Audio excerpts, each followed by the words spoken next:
那就发了啊。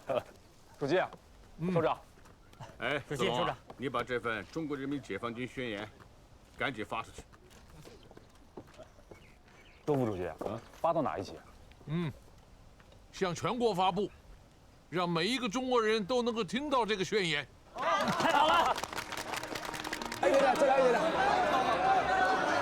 好了，等等啊，慢慢转着，转，慢慢转，能听见了吗？往左点，小五。行，往东，往这边，慢慢来点。好，可以了吧？再往左点，再来一点点。好了吗？举高一点。好，举高。哇，好，停，好，大家安静了，好了，听广播了。中国人民解放军的作战目的是为中国人民和中华民族解放组成民族统一战线，打倒蒋介石独裁政府，成立民主联合政府，惩办内战罪犯，实行人民民主制度，肃清贪官污吏，建立廉洁政治，没收官僚资本，发展民族工商业，废除封建剥削，实行耕者有其田的制度，承认各少数民族有平等自治的权利，废除一切卖国条约。总结来说，就是一句话。这句话我们现在是时候也有底气大声地喊出来了，那就是打倒蒋介石，解放全中国。打倒蒋介石，解放全中国。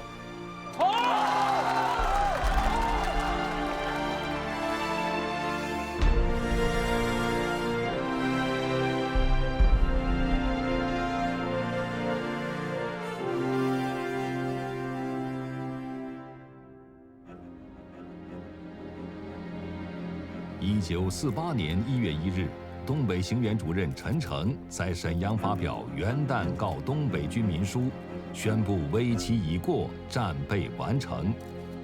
然而实际上，当时东北国民党军正穷于应付东北人民解放军强大的冬季攻势。东北的战局已有很大的转机。我向大家宣布的重要事情就是，国军将由铁岭、沈阳、新民分3路向盘踞在东北的共军进行大规模的扫荡。我深信此举有决胜的把握，并一举扭转东北的局面。唯望东北同胞今日唯有军民一致，坚持戡乱剿匪，才能争取真正的和平。兄弟们，听我说，都听我说，忍忍，再忍忍，物资马上就要运过来了。哼，糊弄谁呢？那铁路都被共产党炸毁了，物资还运得进来吗？不是，乔三本，少废话，不想死就闭上你的臭嘴，一天就你屁话多。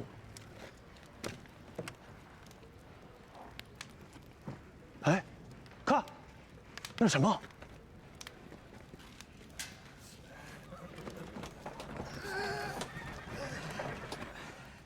补充物资，这不来了吗？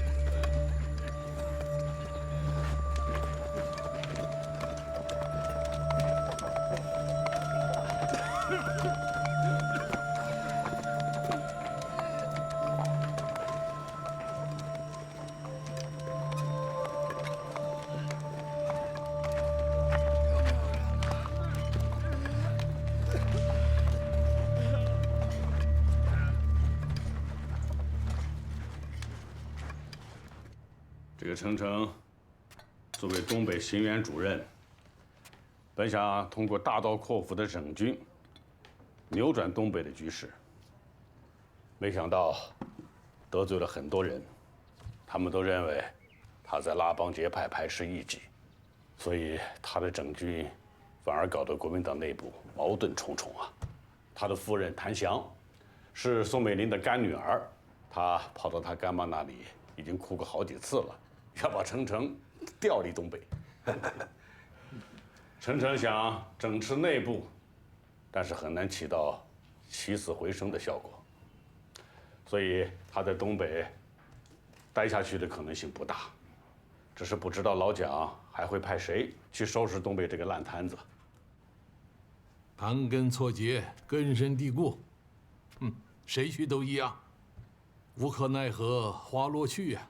目前，我们的3路大军已经完成了挺进中原的战略部署，几颗巨大的钉子已经插到敌人的心腹之中。我看钉子插的还不够深呢，长江以南就没有吗？目前，粟裕和华野的指挥机关和4个纵队在许昌、漯河一带进行为期1个月的休整，开展新式整军运动。我建议让粟裕带3个纵队南渡长江，查到敌人的核心腹地，建立新的根据地。这是一篇大文章啊。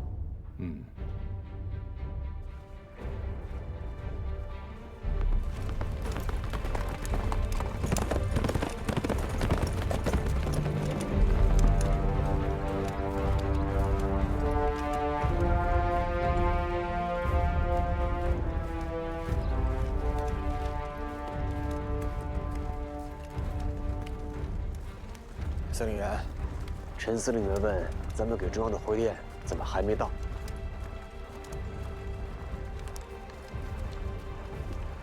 司令员，已经半个月过去了，咱们是不是应该？自古欲得天下者，必先逐鹿中原。可我们却要先南渡长江了吗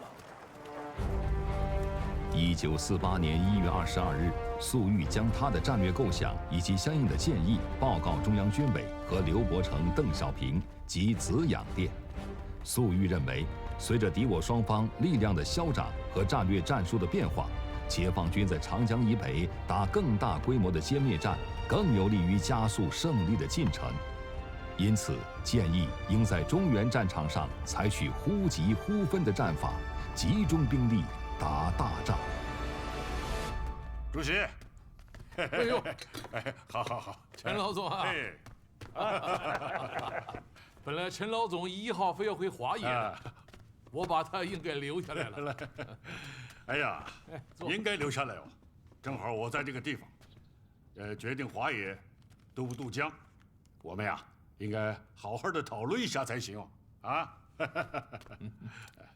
粟裕同志在电报中建议，华野暂不渡江南下，3支大军采取忽击忽分的作战方式，彻底消灭敌人一部。他的这个子养殿初衷是好的，但是啊，现在蒋介石为了改变战场的颓局，已经调重兵于中原地区，叫嚣确保中原，肃清中原，所以啊，中原必有大仗。是啊，而且这场大仗很可能会决定未来战局，这是我们大家的共识。但是从更长远的战略目标来看，现在向蒋介石要害地区进击是最有效的。华野3个纵队渡江南进，组成东南野战军，执行宽大机动作战任务，至少能吸引敌人20到30个旅回防江南。哎呀，根据中央制定的5年内打败蒋介石的这个战略目标啊，更深远的这个战略布局呢，就更为重要了。哎，我个人啊，坚决拥护啊中央的这个决定。让开！让开！让开！让开！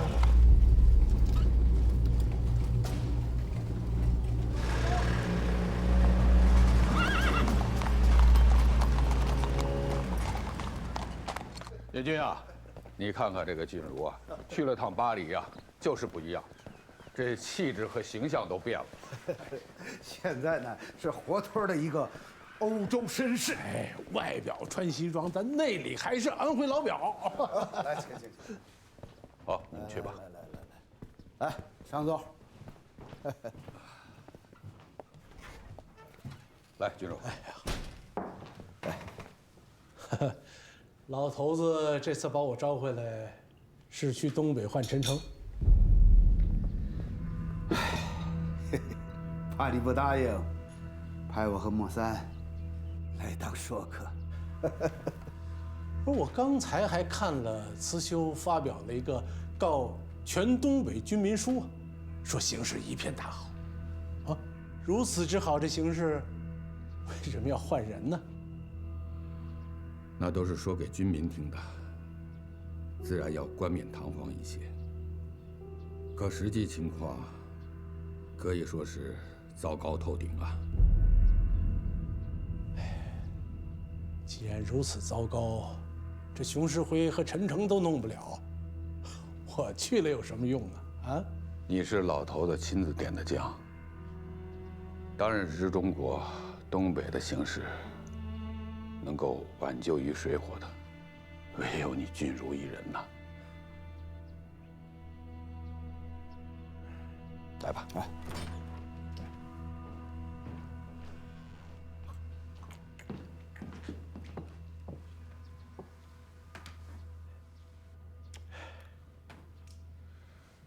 我有个电话要接一下，你们先聊，我去就来。好。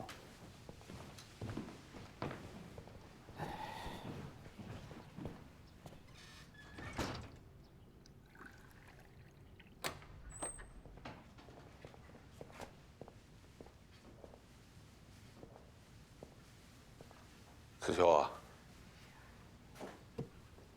你何必那么着急呢？来，莫三，请坐。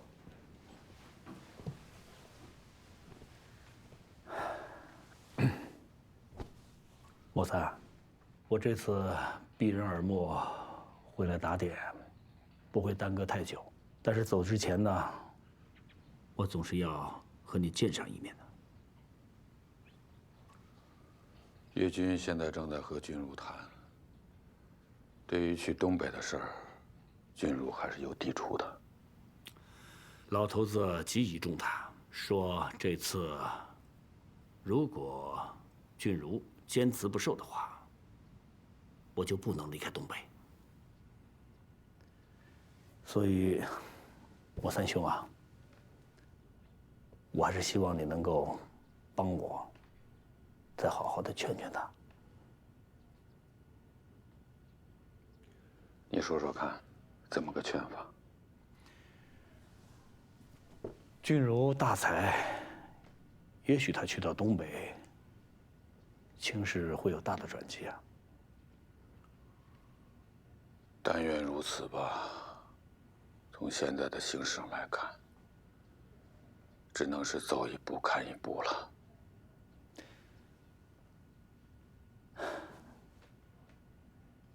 以我们的私交，我是不希望你去东北。可是以国家的前途计议，还是希望你能够挽回败局。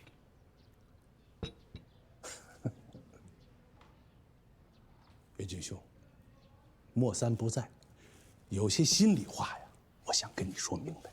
你尽管说。这几年我虽然身在欧洲，可是国内的信息渠道一直都没有断。哎，去年南麻林区一战，共军的粟裕所部遭胡琏败北。毛泽东写给败军之将粟裕的那封电报，我是看过的，非常感动啊，一句责备之言都没有。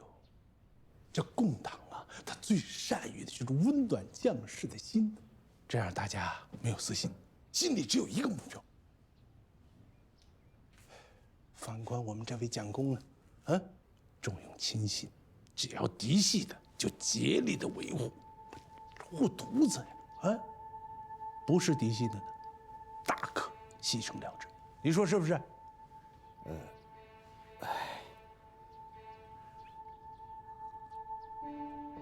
陈明仁将军的事，你知道了吧？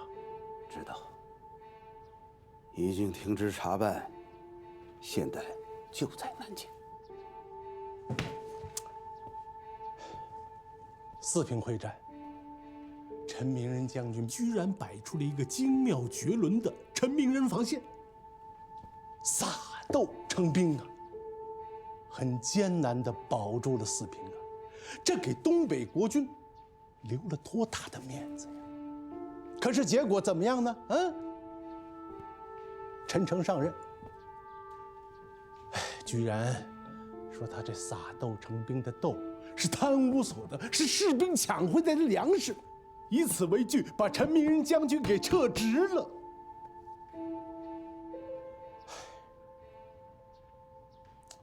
一代名将啊，这老陈，成也大斗，败也大斗，这不是天大的笑话吗？此事确实有失公允，不过，总裁应该也有自己的苦衷。岳军兄，我可并非老蒋之嫡系呀，他这么做，这不是寒心吗？寒我一个人的心倒没关系，他寒的是党国将士的心呐。这仗我怎么打？这兵我怎么带？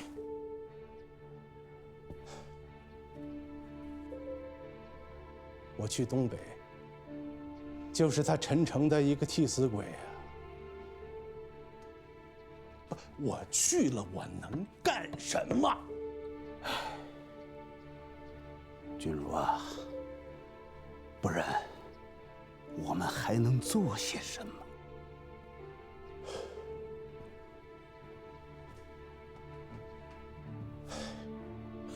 是，我们还能做什么呢？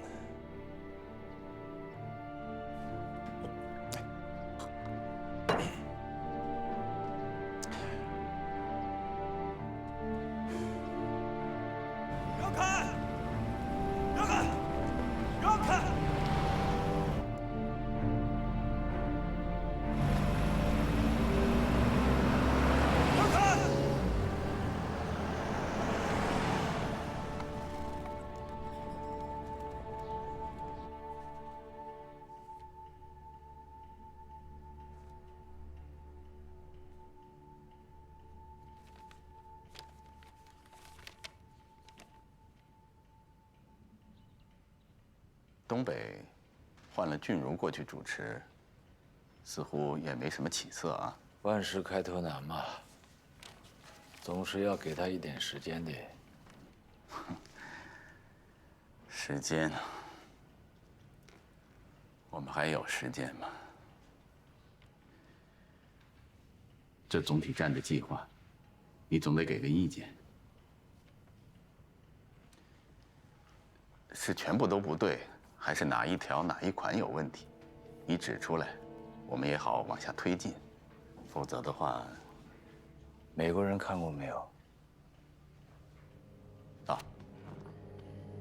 因为一些专业上的问题，要征询他们的意见，所以给司徒大使看过了。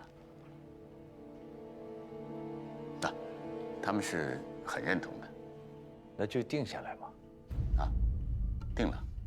既然没有问题，就执行。我希望通过这个计划，可以改变东北的局势。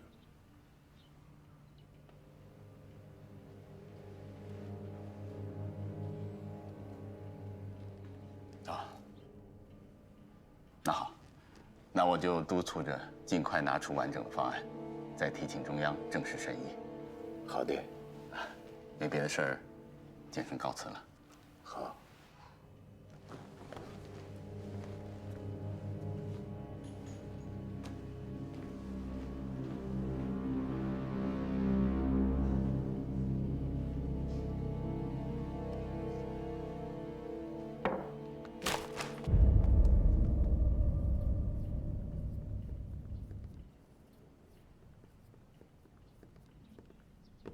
大林，刺绣来了。哦，校长，刺绣来了。校长，东北的事情，东北的事情不用再提了，都过去了。刺绣啊，到那边坐。校长请。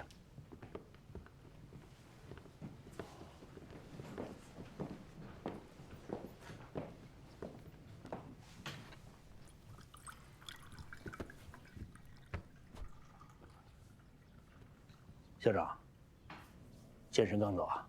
是。他写的那个计划，你看过没有？哦，我看了。总体战，我觉得很好。好在哪里？军事上，谢夫人。军事上呢，绥靖系的改革；政治上强化保甲制度。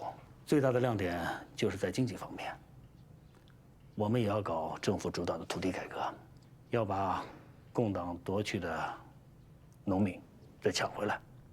子修啊，难道你就没有发现这篇文章里面有什么问题吗？问题，细节层面上似乎……我觉得最大的问题是，这篇文章为什么是他白介生写出来的？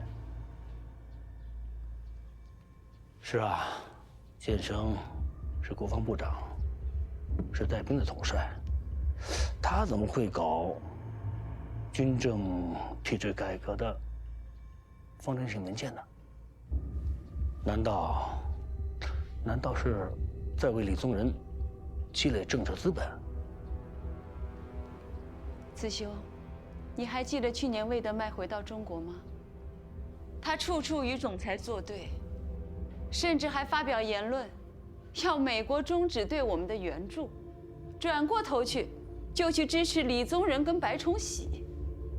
夫人，我当然记得，魏德曼政见突变，与我们交恶，却站在了桂系一边。近期我们发现，魏德迈、马歇尔、司徒雷登同流合污，他们已经将行动升级，暗中在推动换马计划。换马，要用李宗仁把校长换掉？啊，我明白了，这个所谓的总体战方针，也跟换马计划密切关联。美国人就一直在背地里推动，就是想让李宗仁积累功勋，顺利升马。子修啊，我这个位子早已腐朽不堪，坐不稳了。狼子野心啊！原本是为国为民之事，现在却被他们拿来当做抢班夺权的工具，可悲啊！他们要知道是为国为民，就早应该抛开偏见，调动手中所有的兵力，与总裁并肩作战。谁知道在背后搞那些很恶心的勾当？那校长，现在这个情况，你看建生那个计划是否还要往前推？需不需要我出面阻拦呢？不需要阻拦，让他们去搞。他们认为这样优秀的计划被一个昏聩的领袖阻拦了，他们更有理由来搞换马计划。他们要搞试点就去搞吧，成与不成是他们自己的事情。至于这个李宗仁、白崇禧，我不会放在眼里。匹夫汉树，不自量力嘛。我们真正要对付的，应该是美国人。我们要争取改变美国人对中国的看法。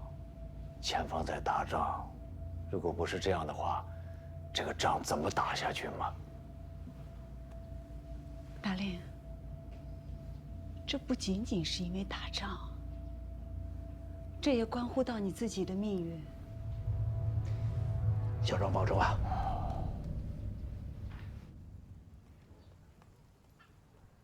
主席啊，在国民党的这份总体战计划里，关于土地改革的问题篇幅很多。他们的具体办法是，先由国民党政府向佃农贷款，然后使之向地主分期还款，若干年后即可获得耕地，成为自耕农。看来国民党这次是下了决心，要向共产党学习了。东施效颦呢。原来你发现没有，他们这个所谓的土地改革驱动政策的都是些什么人呢？还是地主，还是那个避不过去的乡绅体系嘛？一个要靠地主去推翻地主阶级的政策，能搞出个什么名堂来啊？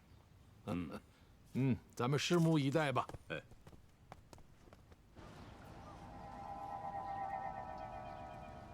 总体战总方针中，政治战之基本内容是强化保甲制度，祖训民众，人必归户，户必归甲，甲必归保，而不遗漏一人，不丧失一份力量。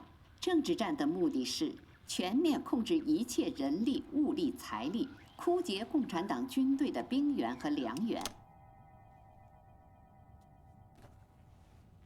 这件事现在搞，是不是晚了点儿？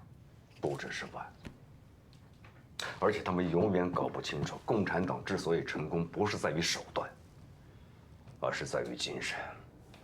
他们只是照着样子学了个手段，却用了完全相反的精神，最后的结果只会是适得其反。其他战区能不能搞这个总体战，我不知道。我只知道目前华北的形势非常危急，没有精力跟他们瞎折腾。本来不是很好的吗？本来是很好，可就跟你在东北一样，整个政府身边的人都在堕落，你能有什么办法？现在我手里只剩下几个城市了，而且这几个我哪个都舍不得丢，所以才搞成西北到张家口，东南到塘沽一线、长蛇阵的战略格局。这种排兵的方式，那是兵家大忌呀，顾头顾不了尾。我也是无奈啊。一神兄，你可要多多小心啊！我也是刚刚接到老头子的命令，让我到徐州当剿总副司令，替刘志将军指挥军事。你真成了救火将军了啊！可是我早就心灰意懒，而且又是疾病缠身，可我心中总有一股忠诚之念，让我无法不接受命令。广田啊，只有忠诚，难道就够了吗？希望在哪里？你看到了吗？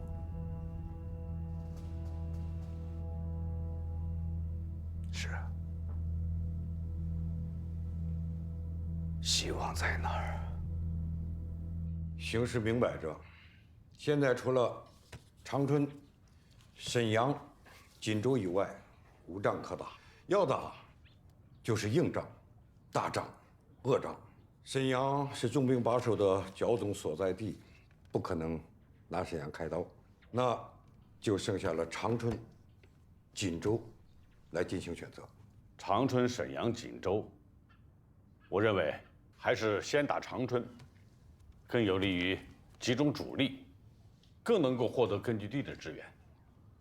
在方圆500-600里的范围内，如果沈阳的敌人赶来增援，也便于我们在运动中歼灭敌人。如果打下长春，也解除了我们的后顾之忧，我们可以集中力量南下作战。可从全局分析就不尽然了。蒋介石不把东北的军队都撤走，10万大军被困长春，这是一个原因。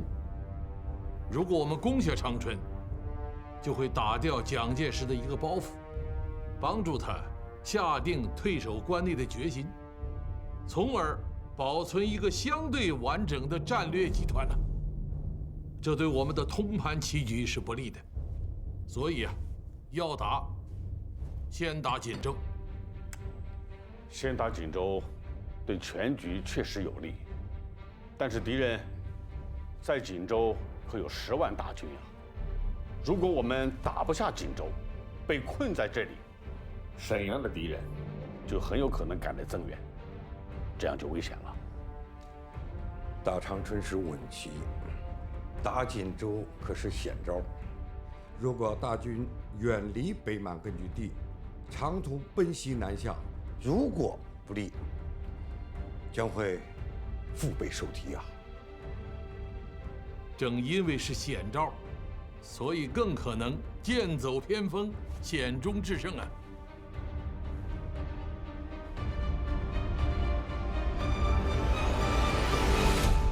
汉杰要增什么兵啊？毛泽东不可能打锦州，他还不至于疯狂到这种地步。总裁，从东北整个局势上来看，林彪进攻的方向除了长春就是这个锦州啊。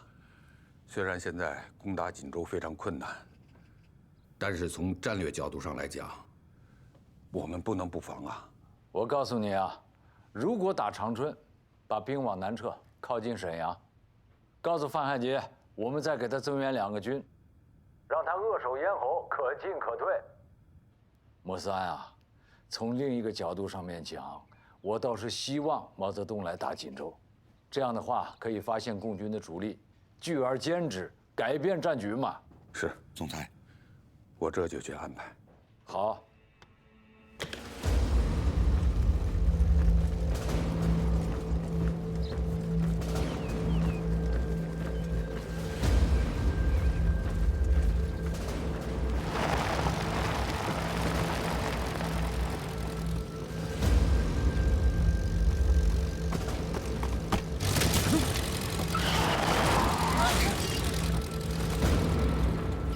谁干的？给我站出来！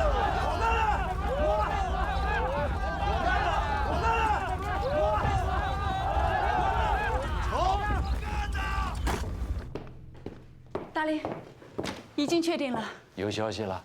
杜威博士确定参选，而且他们很缺钱，愿意接受我们的秘密资助。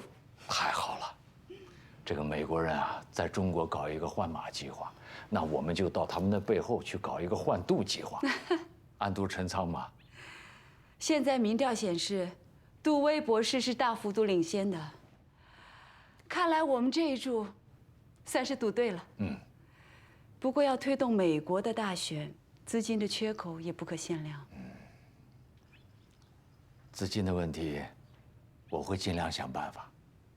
这件事情我还是很有信心的，成大事者必有天助嘛。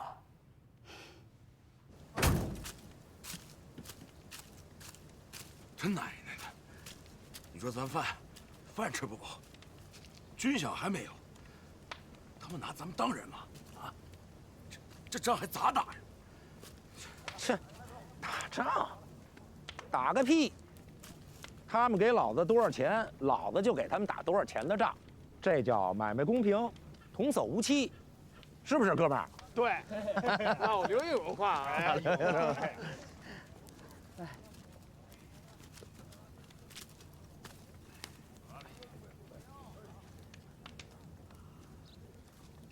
说的对，此处不留爷，自有留爷处，处处不留爷，爷去找八路。疯了吗？从哪儿弄出来的？你要去找八路吗？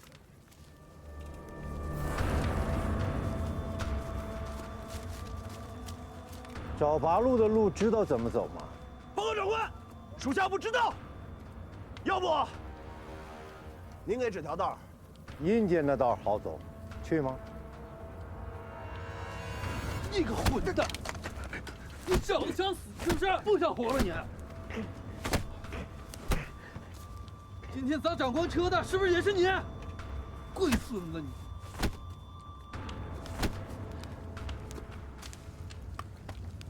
就你吃！你，把他给我带回去一样滚紧密！是。娘！快起来，三分。没事。哎，走吧。我说三本啊，你是不是傻呀？你关禁闭有瘾呐？你说说你自己这都第几回了？就是，刚才声音整得挺大，嫌你啊！啊，老六，能不能把你那把刀给我？你要刀干嘛呀？你这是关禁闭，又不是去烤肉。我说三本，你能不能消停消停啊？你说就咱仨，活到啥时候还不到呢？老家人来信儿，我们家人快饿死了。为啥？老家学着共党搞土改，土改队一走，国军又回来了，把地又改回地主手里了。我娘没人给撑腰，家里没粮，撑不住了。哎，三本啊，你要刀是不是想跑啊？我懂了，三本，明白了，你刚才是在这唱戏呢，是吧？啊，你故意的砸车，故意的骂长官，你就是想在这关禁闭是不？就机密所这边人少，容易走。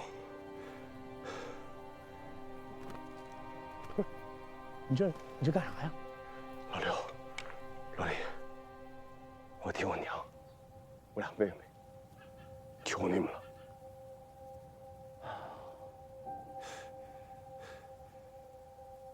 哎，咋着啊？有尿没呀？没尿啊？没尿撒一泡呗。走吧。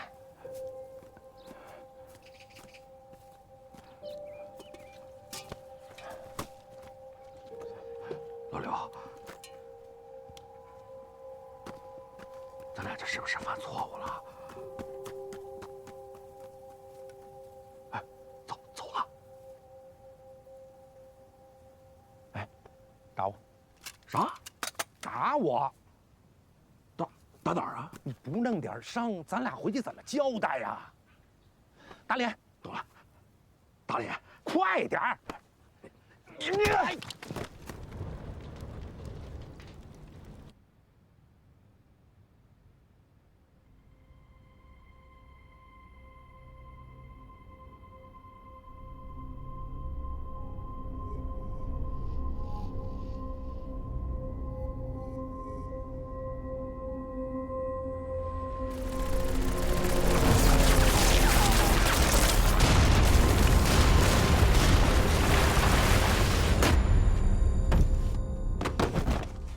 陈总，你没事吧？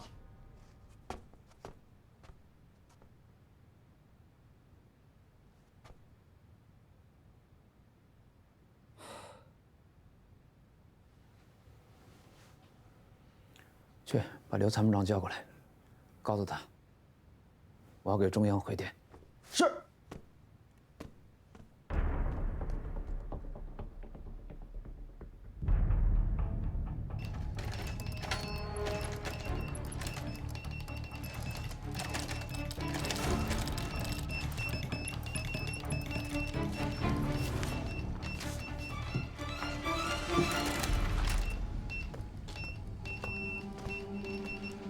情况怎么样了？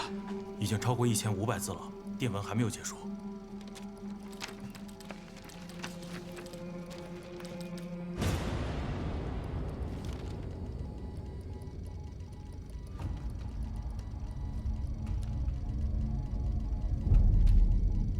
东北敌人主要集中在长春、沈阳、锦州3个城市。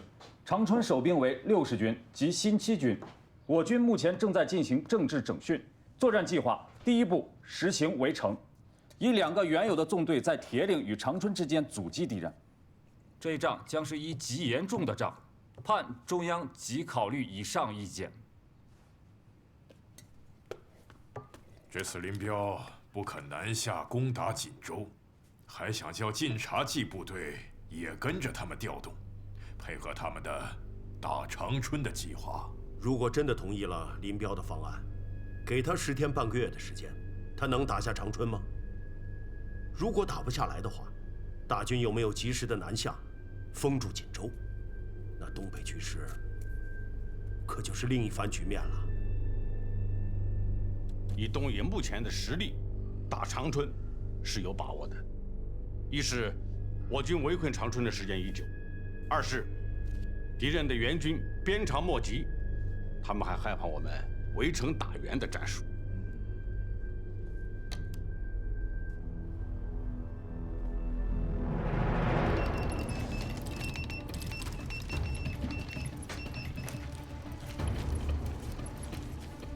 东野司令部刚刚发来了一封近2000字的电报，华野和晋冀鲁豫司令部的电报也到了，华野的电报比东野的还要长。3大司令部都发来了电报。扩大来的新战士与战斗上有很大的问题，不能使他们打败仗，尤其是第一次不能使他们打败仗，这是对他们影响最大、永远留下怕败的观念。所以要打有把握的仗，最好叫他们打追击与必胜的战斗，这样来一次就有了必胜的信心。故目前只有打长春办法为好。以上是我们的根本意见，其他意见亦曾深入考虑，均认为不甚适宜。你看看，一个“均”字，把我们的意见给否了。报告，花野来电。哎呀，我已经向主席他们拍了胸脯的，哎，华野肯定渡江。这些天啊，你也都看到了啊，同志们都准备了好几个月了。哎，你可倒好，搞出个什么斗胆直陈，我怎么向中央汇报嘛？我明白，中央已经确定的战略决策，不应该轻易地提出不同意见。但是作为一个战役指挥员，在即将执行上级赋予的作战任务时，应该结合战争的全局进行思考，把局部和全局很好的联系起来。陈老总，您说是不是？